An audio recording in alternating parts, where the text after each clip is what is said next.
And along those lines, I think one of the things that we are not taught very often that was really mind-blowing for me, and I just want every woman to know about this, is how to express your desires in a way that inspires.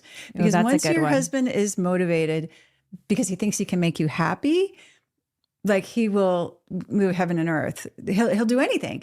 And then if you're willing to receive it graciously, then, you'll both benefit from that interaction. So I want to just kind of teach everybody the cheat phrase, if that's all right. Like, Yes, and definitely write this down. And just for my own organizational brain here, we're learning these like priceless cheat phrases. So, and I know you mentioned the 6 secrets of intimacy. Yeah, there's 6 intimacy skills. Are they connected to these cheat phrases? They are. There's about 20 cheat phrases and actions. I know. We're getting such and they good each stuff go today. underneath one of those 6 intimacy skills. So far we've learned 2 or 3. Which ones we've learned? That's a good question. Yeah, We've learned. There's more than we're going to be able to cover.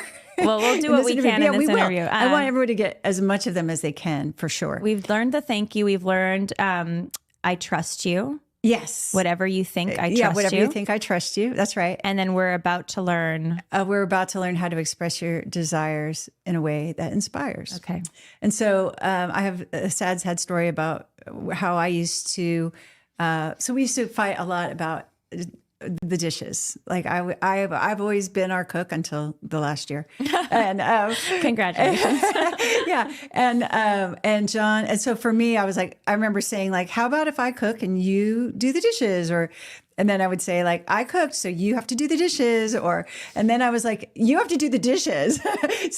And then my husband like refused. He like was not going to do those dishes. It became like a power struggle between us. And I mean, I begged, and I remember like trying to explain to him why it was fair and, like logic it out with him or whatever.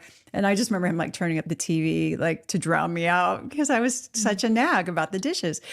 So finally I learned this phrase, and I'm going to tell the story about it, and then I'll spell out exactly what I did so everyone can practice it or, experiment with it.